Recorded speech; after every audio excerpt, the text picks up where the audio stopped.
When someone falls deeply in love, it doesn't just open up their heart to joy and connection, it also opens up the floodgates of vulnerability. Love isn't a light switch, it's a mirror.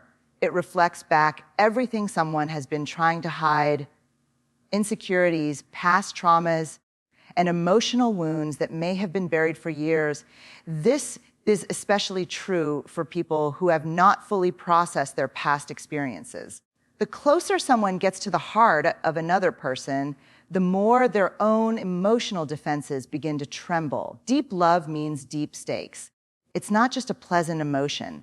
It's a risk, a gamble, a silent question of, will you still stay if you see all of me? And that question often terrifies people. Vulnerability doesn't feel safe, even though love asks for it. We often believe that being loved will heal us, but in many cases, it first exposes how unhealed we really are. The more intensely someone loves, the more they start to fear, what if I mess this up? What if I'm not enough? What if they leave? These questions don't arise because the love is weak, but because it's so strong that losing it would feel like devastation. That fear doesn't always make people act more connected. In fact, it can have the opposite effect. It can paralyze them, make them retreat, or go silent. Vulnerability is not just about expressing emotion. It's about being emotionally naked, and not everyone feels emotionally safe enough to stay exposed for long. That's when they might pull away, not because their feelings have faded, but because those feelings are too intense for them to handle all at once. Sometimes the act of ignoring is not a conscious choice, but a coping mechanism. For people who haven't learned how to regulate big emotions, love can feel like drowning. They don't know how to ask for space without hurting you. They don't know how to say, I'm overwhelmed, without shutting down completely. The love they feel might be immense, but so is their fear of rejection or failure. So they try to escape those feelings the only way they know how, by disappearing, by avoiding, by pretending not to care. It's not about a lack of love, but a lack of emotional tools. Vulnerability makes people feel exposed, and exposure, to many, feels like danger. Love asks for openness, but the history of emotional pain often teaches people to close off as soon as they start to care too much. Many people associate love with control. When they fall in love, they suddenly feel like they're not in control anymore, not of their thoughts, not of their emotions, not of their sense of safety. Vulnerability strips them of their emotional armor. They no longer feel powerful, they feel exposed. And instead of embracing that rawness, they flee from it. The act of ignoring or distancing themselves becomes a desperate attempt to regain that lost sense of control. It's not that the love disappeared, it's that the vulnerability became too loud. And rather than sit with it, rather than breathe through the discomfort, they try to silence it, often by silencing you. This is not healthy, but it is human. Vulnerability terrifies people, especially those who associate closeness with pain, abandonment, or humiliation. Even when someone is mature and self-aware, vulnerability can still be destabilizing.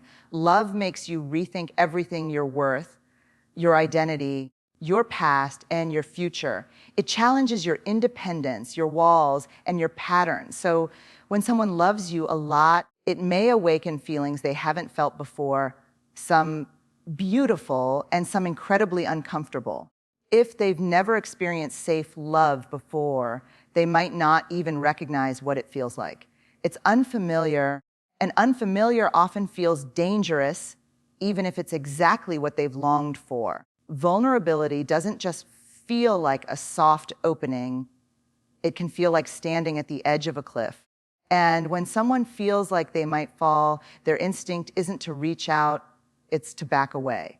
Sometimes that retreat looks like ignoring, but behind it is a heart that's struggling to feel safe inside itself. Intimacy, while often idealized as the core of romantic love, is not always easy for everyone to welcome. For many, especially those who have experienced emotional neglect, abandonment, or inconsistent caregiving during their early years, Intimacy doesn't feel safe. It feels threatening. The closer someone gets, the more layers they peel back, and what lies underneath isn't always something a person is ready to face. When love becomes deep and real, it requires a kind of openness and surrender that terrifies the nervous system of someone who's used to guarding themselves. They might begin to feel like they're losing their sense of autonomy or emotional control, and instead of leaning in, they start to pull away. They create space, not because they don't care, but because they're trying to protect the parts of themselves that have been wounded before. Fear of intimacy is not just the fear of someone knowing you. It's the fear of being fully seen and possibly rejected anyway. It's the anxiety that if someone gets too close, they'll eventually find something unlovable. And for people who have internalized beliefs of being unworthy or broken, this fear isn't just hypothetical, it feels certain. So rather than risk the pain of being deeply known and then abandoned, they retreat before you have the chance to get that close. This can manifest in subtle emotional distancing, fewer messages, shorter conversations, longer silences. Sometimes they'll make excuses or blame stress, work or business, but beneath all those surface level reasons is often a subconscious terror that emotional closeness will lead to emotional destruction. This withdrawal isn't always cold or calculated. It's often automatic, an instinctive response rooted in early attachment wounds. When someone has learned through life experience that vulnerability leads to hurt, then even the most loving connection can activate their defenses. Intimacy requires trust, and trust is built on a foundation of emotional safety. But when someone has never had that safety modeled or nurtured, they don't know how to receive closeness without bracing for betrayal. They might crave connection and simultaneously resist it. They want to be held, but they flinch when someone reaches for them. They want to be known, but they push you away when you get too close. This internal tug of war between desire and defense creates confusing, painful dynamics, not just for them, but for the person who loves them. Another aspect of the fear of intimacy is the fear of dependency. People who value independence to a fault, or who were taught that needing others is a weakness, often feel threatened when they start to rely emotionally on someone. Love naturally creates a bond of emotional interdependence, a sense that your mood, safety, and well-being are now partly connected to someone else. For someone who has survived life by depending solely on themselves, this shift can feel suffocating. They might begin to feel like they're losing control of their emotional boundaries, that they're too exposed, too available, too open. So they pull back, they ignore texts, stop initiating conversations, or become more passive and distant, all in an attempt to reestablish emotional distance and regain their sense of self-reliance. What makes this even more complex is that many people who fear intimacy aren't fully aware of it. They may even describe themselves as bad at relationships or not ready for commitment. But the root isn't about relationships. It's about emotional safety. If their nervous system is wired to perceive closeness as a threat, no matter how warm and consistent you are, their instinct will be to create space. Their withdrawal isn't about you. It's about the unresolved emotional experiences they're still carrying, the moments when love meant pain, when closeness meant chaos, when vulnerability was punished instead of protected.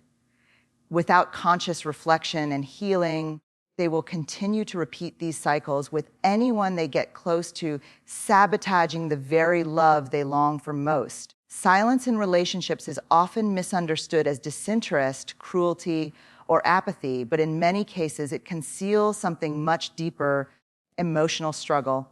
When someone who loves you chooses to go quiet, it may not be because their feelings have faded, but because their inner world has become too loud. Emotional overwhelm, mental exhaustion, anxiety, or depression can all manifest as withdrawal. And for people who are emotionally sensitive or deeply introspective, Love adds another layer of complexity. It brings joy, yes, but it also awakens fears, insecurities, and past experiences that they might not know how to articulate. Instead of risking saying the wrong thing, they say nothing at all. Instead of exposing their emotional mess, they retreat into silence, hoping it might stabilize the storm inside them. For many, silence is not about avoidance. It's about survival. When someone is battling internal chaos, words often fail. They might not even understand what they're feeling, let alone know how to explain it to someone else. In these moments, silence becomes a shield, a way to protect both themselves and the relationship from the emotional turmoil they're trying to process. They might isolate, not to punish you, but because connection feels overwhelming when their nervous system is already under stress. They may fear being misunderstood, judged, or dismissed. They might worry that if they open up, their emotions will be too much, or their struggles will burden you. So they shut down, not out of cruelty, but out of fear of being seen in their lowest moments and possibly rejected because of them. The problem is that silence in relationships rarely feels neutral. It is often interpreted by the other person as detachment, rejection, or passive aggression. When you care deeply for someone and they stop communicating, your mind fills in the blanks. You wonder if they've lost interest, if they're falling out of love, if you've done something wrong. But from their side, the silence might be the only coping mechanism they have. They may have never been taught how to process and express emotional discomfort in a healthy way. If vulnerability wasn't modeled in their upbringing, if they were shamed for crying, silenced for speaking up, or ignored when they needed support, then silence becomes their default mode. It's not always intentional, but it becomes habitual. When overwhelmed, they go inward, and that inward spiral leaves you feeling locked out. This emotional struggle is often compounded by shame. When someone feels low, anxious, or emotionally scattered, they may also feel embarrassed or guilty about their state. They might believe that their role in the relationship is to be strong, stable, and composed. When they can't live up to that image, they retreat instead of risking exposure. They fear being seen as weak, broken, or unreliable. So rather than admit they're struggling, they vanish into silence, thinking that it's better to disappear than to disappoint. In their mind, silence becomes a lesser form of failure. They assume that distancing themselves protects you, but in reality, it deepens the gap. And because they often lack the tools to re-engage in a healthy way, the silence drags on longer than intended, creating confusion, hurt, and mistrust on both sides. It's important to understand that silence doesn't always mean a lack of care. Sometimes it means too many feelings, too much noise inside. Their love may still be present, but it is buried beneath layers of emotional clutter. Their heart may be full, but their mind is heavy. They might want to reach out, but don't know how to begin, especially if they feel they've already disappointed you or caused confusion. Emotional struggle can be paralyzing, not just physically, but communicatively. The words sit in their throat, but never make it out. The text gets typed, then deleted. The call is considered, then postponed. Silence takes over, not because it's the best choice, but because it's the only one they can manage under the weight of what they're feeling. The way a person behaves in a relationship, how they express love, respond to conflict, or handle emotional closeness is often deeply shaped by their attachment style, which is formed early in childhood through interactions with primary caregivers. These foundational emotional templates shape how someone learns to give and receive love, how safe they feel being vulnerable, and how they respond to emotional intimacy. For people with insecure attachment styles, especially the avoidant or anxious types, love doesn't always translate into closeness. In fact, the deeper the connection grows, the more activated and conflicted they may feel. Love becomes not just a source of comfort, but a trigger for deeply buried fears and unconscious reactions that often lead to distancing or withdrawal. Even when their heart genuinely cares, avoidantly attached individuals, for instance, often struggle with emotional closeness, not because they don't desire love, but because it feels like a threat to their autonomy and emotional control. They learned early on that vulnerability can lead to disappointment or rejection, and so they build internal walls to stay emotionally safe. When they begin to love someone deeply, those walls are challenged. They begin to feel exposed, reliant, and emotionally involved in a way that makes them uncomfortable. The natural response is to pull away, to create space, to regain a sense of emotional independence. This might look like ignoring messages, becoming emotionally distant, or avoiding conversations that invite vulnerability. It's not a sign that their love has disappeared, but rather that their attachment system is trying to protect them from perceived emotional danger. On the other side, anxious attachment can also lead to withdrawal, but for different reasons. Anxiously attached individuals often crave connection and reassurance, yet their underlying fear of abandonment causes them to become hypersensitive to perceived changes in emotional availability. When someone they love deeply doesn't respond in the way they expect, they may panic internally. Some respond with clinginess, while others, especially those who've been repeatedly hurt, begin to withdraw to protect themselves from anticipated rejection. The push-pull dynamic becomes exhausting. They may ignore their partner not out of malice, but as a preemptive move to avoid being hurt first. Their withdrawal is a cry for safety masked as indifference. Love for them is both a deep need and a deep fear, creating internal contradictions that play out in confusing ways. Attachment styles don't just affect how love is given, they dictate how conflict is handled, how silence is used, and how emotional needs are expressed. Someone with a disorganized attachment style, for example, may swing between intense closeness and sudden detachment. They want love but don't trust it.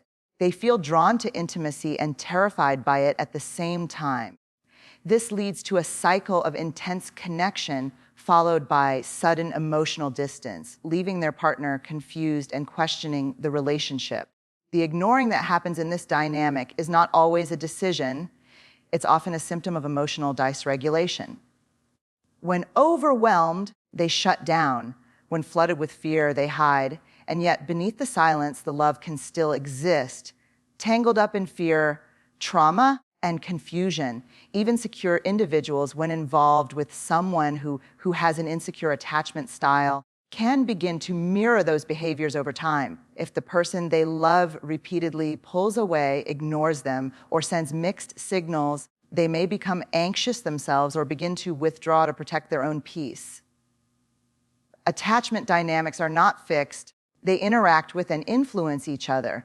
This means that one person's struggle to manage closeness can ripple outward, creating confusion, pain, and distance in a relationship, even if love remains present on both sides. The more intense the love, the more those attachment patterns are activated. What looks like ignoring, detaching, or inconsistency is often a manifestation of these deep, formative emotional frameworks that operate below the surface of conscious intention. Understanding the role of attachment in behavior reveals that love alone isn't always enough to create healthy connection. People can feel deeply, but if their internal wiring associates closeness with danger or rejection, their actions may contradict their emotions. They may sabotage intimacy even while craving it. They may ignore someone they adore simply because they've never learned how to hold love without fear. No one enters a relationship as a blank slate. Every person carries within them a map shaped by past experiences, especially those from childhood, that guides how they show love, receive love, and respond to closeness. People often believe they are choosing how they love in the present, but in truth, many are unconsciously reenacting what they learned about love from their earliest emotional environments. This means that love isn't always given from a place of clarity or wholeness. It's often filtered through layers of emotional wounds. If someone grew up with neglect, conditional affection, or emotional instability, their version of love will reflect that. They may love deeply, but they may love in broken, inconsistent, or confusing ways, not because they don't care, but because they've never experienced a healthier model. When someone has unresolved wounds, love becomes more than a connection, it becomes a trigger. It brings up all the dormant fears, unresolved grief, and emotional beliefs formed early in life. For example, if they were taught that love means needing to earn approval or suppress emotions to keep peace, they may act distant or emotionally reserved even when they're overwhelmed with affection. Their silence is not the absence of feeling, but the presence of an internal message that says, if I show too much, I'll lose everything. They ignore not because they don't love, but because their love comes from a wounded place that doesn't know how to express itself freely. Their coping mechanisms, detachment, avoidance, shutting down, are shaped by what once kept them safe emotionally, even if those strategies now create confusion and pain in their relationships. People don't always realize they're loving through wounds. They might believe their behavior is rational or protective, but often what looks like indifference is actually emotional exhaustion. What feels like neglect is the product of someone trying to protect their most fragile self from being exposed. If they were raised in an environment where love came with criticism, control, or emotional chaos, then consistency might feel foreign. Stability might feel suspicious. They may crave connection, but recoil when it arrives because it challenges everything they believed was normal. The deeper their emotional injuries, the more distorted their expression of love becomes. What they offer is filtered through fear. The fear of being hurt again, the fear of being too much or not enough, the fear that they'll repeat what was done to them. Their emotional blueprint becomes their relationship language. If love was distant, they become distant. If love was chaotic, they create chaos. If love was unpredictable, they become inconsistent. And unless they've done the inner work to heal, they will continue to express love in these fractured patterns.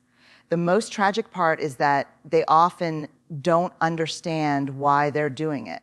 They may push away someone they adore, ignore someone they miss, or stay silent when they long to be heard, not because they don't care, but because their nervous system only knows how to respond with caution, not openness.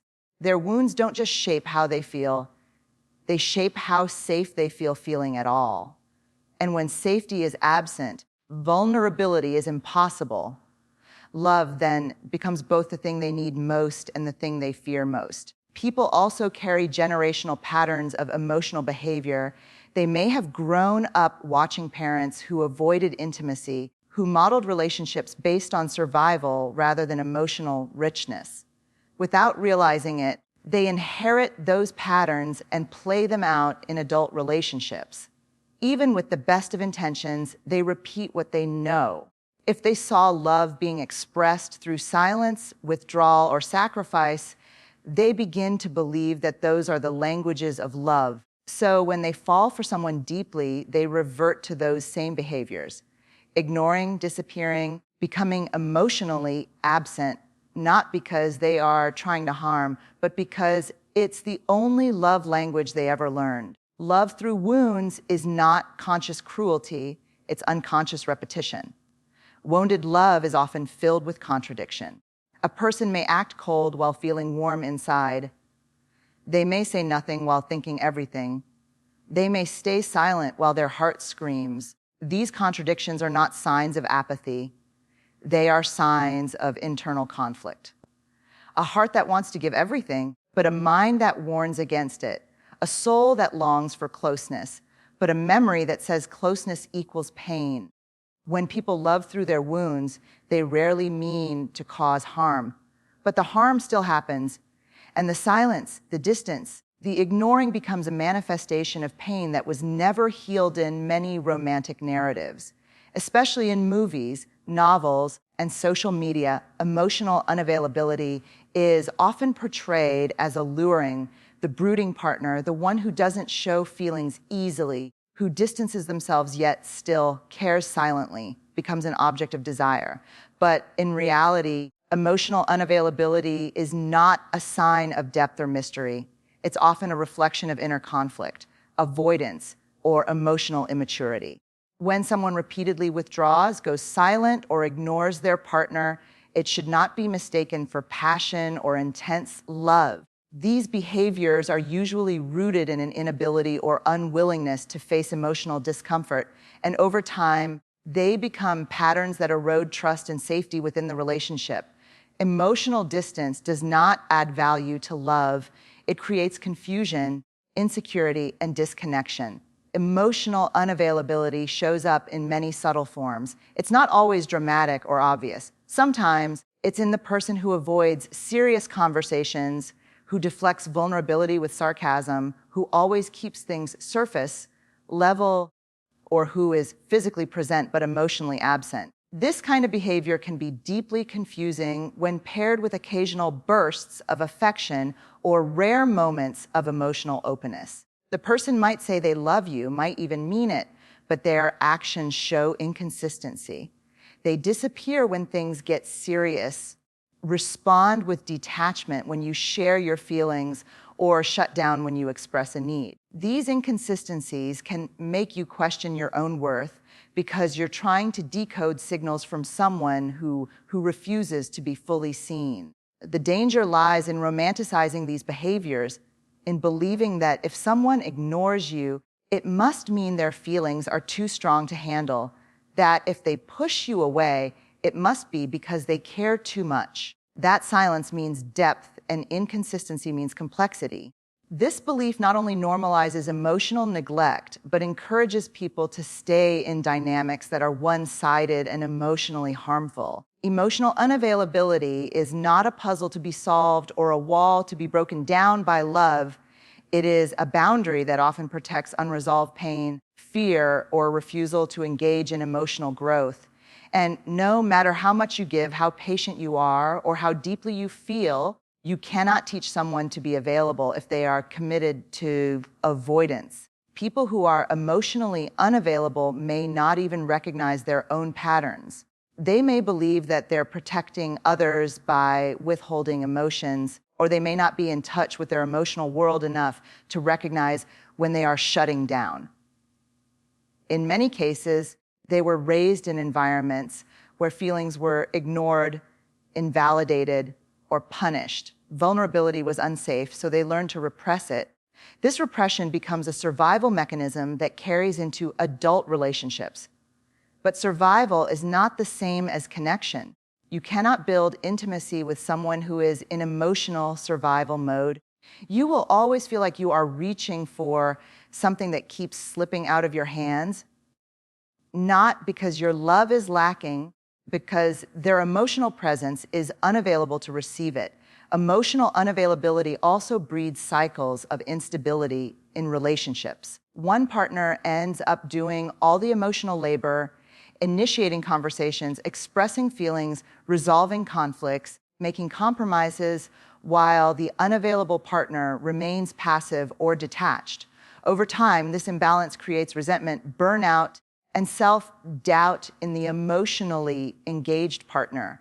You may start to question if you're being too needy or too emotional, when in truth, you are simply asking for basic emotional presence. Love cannot thrive in a vacuum. It needs consistent communication, emotional reciprocity, and shared vulnerability. Without those things, love becomes lopsided, one person giving endlessly while the other remains a silent shadow in the relationship. There is also a cruel irony in emotionally unavailable dynamics. The more you chase, the more they withdraw.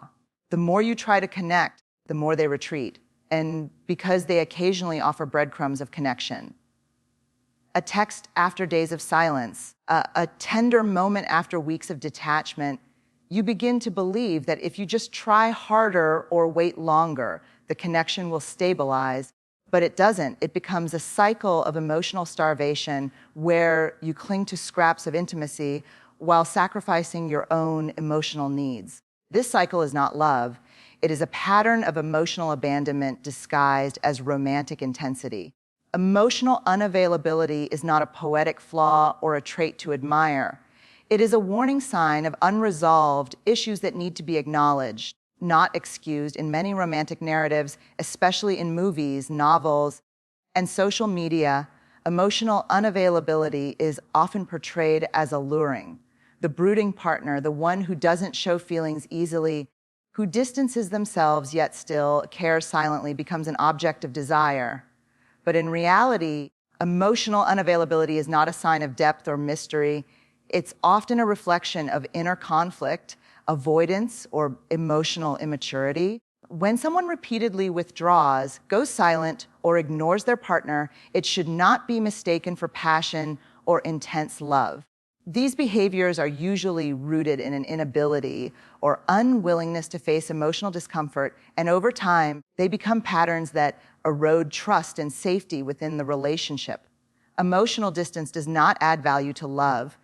It creates confusion, insecurity, and disconnection. Emotional unavailability shows up in many subtle forms. It's not always dramatic or obvious. Sometimes it's in the person who avoids serious conversations, who deflects vulnerability with sarcasm, who always keeps things surface level, or who is physically present but emotionally absent. This kind of behavior can be deeply confusing when paired with occasional bursts of affection or rare moments of emotional openness. The person might say they love you, might even mean it, but their actions show inconsistency. They disappear when things get serious, respond with detachment when you share your feelings, or shut down when you express a need. These inconsistencies can make you question your own worth because you're trying to decode signals from someone who refuses to be fully seen. The danger lies in romanticizing these behaviors, in believing that if someone ignores you, it must mean their feelings are too strong to handle, that if they push you away, it must be because they care too much. That silence means depth, and inconsistency means complexity. This belief not only normalizes emotional neglect, but encourages people to stay in dynamics that are one-sided and emotionally harmful. Emotional unavailability is not a puzzle to be solved or a wall to be broken down by love. It is a boundary that often protects unresolved pain, fear, or refusal to engage in emotional growth. And no matter how much you give, how patient you are, or how deeply you feel, you cannot teach someone to be available if they are committed to avoidance. People who are emotionally unavailable may not even recognize their own patterns. They may believe that they're protecting others by withholding emotions, or they may not be in touch with their emotional world enough to recognize when they are shutting down. In many cases, they were raised in environments where feelings were ignored, invalidated, or punished. Vulnerability was unsafe, so they learned to repress it. This repression becomes a survival mechanism that carries into adult relationships. But survival is not the same as connection. You cannot build intimacy with someone who is in emotional survival mode. You will always feel like you are reaching for something that keeps slipping out of your hands, not because your love is lacking, but because their emotional presence is unavailable to receive it. Emotional unavailability also breeds cycles of instability in relationships. One partner ends up doing all the emotional labor, initiating conversations, expressing feelings, resolving conflicts, making compromises, while the unavailable partner remains passive or detached. Over time, this imbalance creates resentment, burnout, and self-doubt in the emotionally engaged partner. You may start to question if you're being too needy or too emotional, when in truth, you are simply asking for basic emotional presence. Love cannot thrive in a vacuum. It needs consistent communication, emotional reciprocity, and shared vulnerability. Without those things, love becomes lopsided, one person giving endlessly while the other remains a silent shadow in the relationship. There is also a cruel irony in emotionally unavailable dynamics. The more you chase, the more they withdraw. The more you try to connect, the more they retreat. And because they occasionally offer breadcrumbs of connection, a text after days of silence, a tender moment after weeks of detachment, you begin to believe that if you just try harder or wait longer, the connection will stabilize. But it doesn't. It becomes a cycle of emotional starvation where you cling to scraps of intimacy while sacrificing your own emotional needs. This cycle is not love. It is a pattern of emotional abandonment disguised as romantic intensity. Emotional unavailability is not a poetic flaw or a trait to admire. It is a warning sign of unresolved issues that need to be acknowledged, not excused. When you're in a relationship with someone who ignores you despite claiming to love you, it's easy to fall into a pattern of over-explaining, over-compensating, or over-empathizing. You begin to rationalize their behavior, telling yourself they're struggling, they've been through trauma, they're afraid of intimacy, they need time. And often, these things are true. People do have wounds, they do struggle to express themselves. They do push others away, not out of cruelty, but out of fear. And having empathy for that is not just compassionate, it's human. But empathy, while necessary, is not enough to sustain a healthy relationship on its own. There must be a boundary between understanding someone's pain and allowing that pain to harm you in the process. Love requires patience, but it also requires protection, not just of the relationship, but of your emotional integrity. The mistake many people make in emotionally imbalanced relationships is confusing compassion with endurance. They believe that if they just love harder, give more, or remain endlessly patient, the other person will eventually come around. They treat the silence, the withdrawal, and the avoidance as something they can soothe with enough effort. But when someone consistently ignores you, even if it's rooted in trauma or fear, it becomes emotional neglect. And no amount of love can compensate for someone else's unwillingness to meet you halfway. Boundaries are what keep empathy from turning into self-abandonment. They are the line between saying, I understand why you're hurting, but I will not allow your hurt to damage me. Without this line, empathy becomes a trap and love becomes martyrdom. Boundaries are not ultimatums. They are not punishments. They are acts of clarity and self-respect.